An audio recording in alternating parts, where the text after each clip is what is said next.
భ్రమరి ప్రాణాయామం Vegas నర్వ్‌ని stimulate చేయగలిగే ప్రాణాయామం. వేగస్ నర్వ్ ఇంపార్టెన్స్ మనకు తెలిసిందే. డైజెస్టివ్ సిస్టమ్ మీద ఉంటుంది కంట్రోల్, కామ్‌నెస్ మీద, సో బాడీ మీద చాలా కంట్రోల్ ఉంటుంది.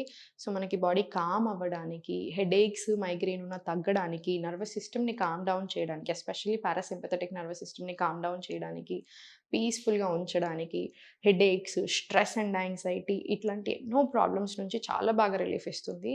అండ్ ఆల్సో మనకి భ్రమరి ప్రాణాయామం చేస్తున్నప్పుడు ఆ హమ్మింగ్ బీ సౌండ్ ఏదైతే వస్తుంటదో, ఆ వైబ్రేషన్ ఏదైతే పాస్ అవుతదో బాడీలో, అది మనకి చాలా అంటే చాలా చాలా మంచిది. సో, ఎవ్రీడే ప్రాక్టీస్ చేయాలి తప్పకుండా. బట్ దీనికి కొన్ని లిమిటేషన్స్ ఉంటాయి. ప్రెగ్నెంట్ విమెన్ చేయరాదు. పీరియడ్స్‌లో ఉన్నప్పుడు చేయరాదు. హై బీపీ ఉన్నా కూడా చేయరాదు. హార్ట్ ఇష్యూస్ ఉంటే చేయరాదు. పడుకొని కూడా చేయకూడదు. కూర్చొనే ప్రాక్టీస్ చేసుకోవాలి. ఇవి లిమిటేషన్స్. ఇంకా దీనికి చాలా అడ్వాంటేజెస్ ఉంటాయి. లో బీపీ ఉన్న వాళ్ళకి మాత్రం బెస్ట్ ప్రాణాయామం ఇది. చాలా బాగా కంట్రోల్ అవ్వడానికి హెల్ప్ అవుతుంది. సో, జస్ట్ ఈజీ వెర్షన్ నేర్పిస్తాను. ఫింగర్స్ తీసుకొని ట్రేగస్ క్లోజ్ చేసుకొని, నోస్ నుంచి డీప్ బ్రీత్ ఇన్‌హేల్ చేసుకొని ఆటోమేటిక్‌గా ఎక్స్‌హేల్ చేయండి. ఒకసారి చూడండి.